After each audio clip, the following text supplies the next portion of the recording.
So here's an update for the next terrain board that I'm building. Got a suggestion from some folks out there who wanted me to try using magnets rather than the tongue and groove system to hold it all together. I'll put a link up so you can see the last one I built. But basically on each of the corners there was a tongue and groove system where the boards would come together, and then a small strap screwed on there, and it had a groove on it, and that was how the whole thing held together. This set's a little bit different in that I got magnets. So if you look on the corner, there's some ceramic magnets that's set on each one. And what I did was I doubled up the magnets here. You can see there's one magnet that's been recessed into the board, and then I put a second magnet on there just to hold it a little bit tighter. So it works pretty good. I think doubling the magnets up should cover it. You can see if you can move around a little bit, and so if somebody bumped it, I don't think the whole board would come apart while you're playing.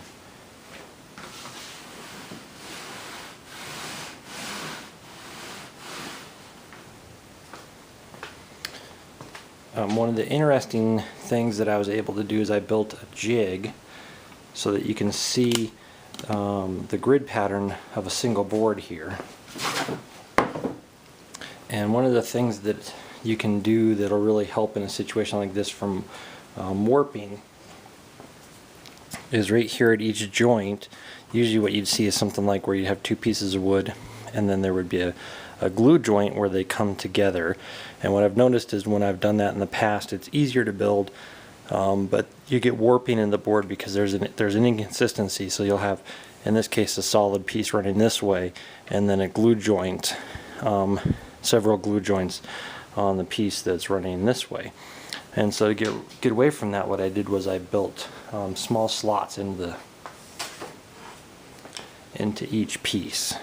So you can see this one's got slots, and so now the slots just key together, and so now I've got solid piece running this way, and on the back side there it's solid running this way, and it makes for a lot more consistent structure, so that when I glue the texture material to the opposite side, or if I paint this, or if I do anything like that, then all these keyways help hold it together, and I get a lot less warping than when I was just gluing two pieces together like this.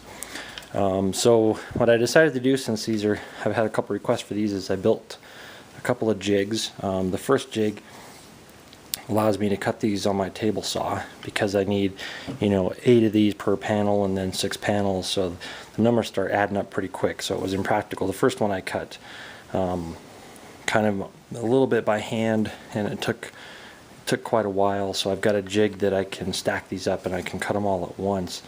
But the jig that really saved me some time and helped ensure that every single angle is at 90 degrees so that the boards fit together real tight. I'll set that up so that you can see it.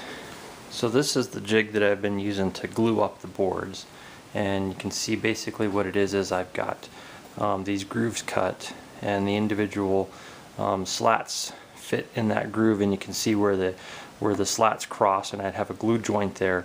I went ahead and drilled a hole. That does two things for me. One, it allows the glue to drip out, because there's always some squeeze out of the glue, so that way I don't inadvertently glue the slats to my jig, which would defeat the whole purpose of it. And the other thing that it allows me to do is once all the pieces are in there, it fits in there pretty snug. So what I can do is reach behind and push the game board out from the jig. And the small pieces of tape you see on the corners, I put those on there just to keep track of the poles of the magnets, so that all the magnets line up so that they always attract each other as the board's assembled. So I'll go ahead and show you how this puts together.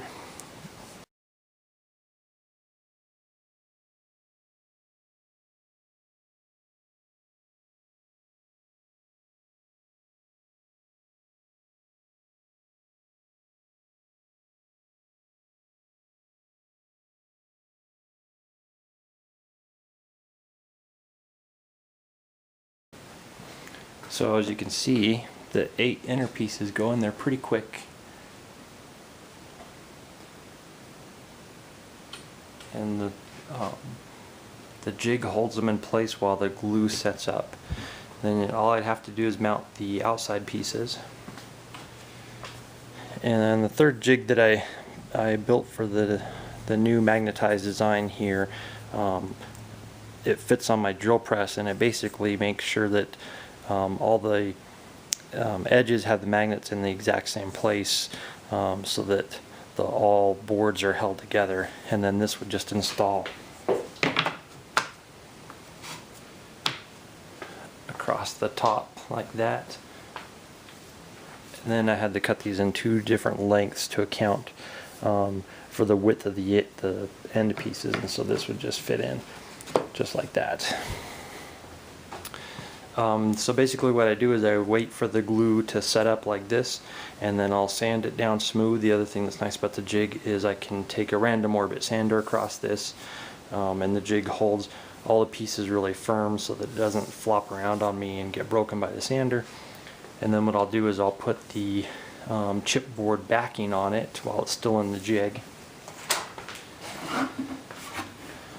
So I'll go ahead and glue the chipboard on there while it's in the jig, and then after that chipboard layer dries, I pull it out, and it makes sure that all the corners are at 90 degrees and everything lines up very nicely. So one of the big advantages too of the chipboard that I've found, if you want to build a board like this, when you go to apply your texture to the surface, I avoid PVA glue and I avoid any water-based glue whatsoever. I could not come up with a design that would not warp as soon as I put a whole layer of glue across the surface here. So I ended up switching to, even though it's a lot more expensive, but it works a lot better, is a 2-part epoxy. And so I'll spread a 2-part epoxy on here, and what's nice is the chipboard absorbs just enough of the epoxy that it becomes essentially a solid piece, and so it doesn't hardly move, and it almost becomes like a piece of wood. And then it also holds the textured surface down exceptionally well, and because it's a chemical reaction that holds it all together rather than water evaporating, it doesn't shrink, and so you don't get any warping on the sides, so your panels will stay flat. So subscribe so you get some updates here and you can see how this comes together. I've got a mixture of texture that I use that's real lightweight that I'll make a video for here shortly. I think to keep the weight down on the back, I'm going to go ahead and put a styrene plastic on it. I've been experimenting with different adhesives that'll hold it on there so that won't fail, because the styrene is kind of a hard material to work with when it comes to bonding, especially to a dissimilar material like wood. So anyway, thanks for watching.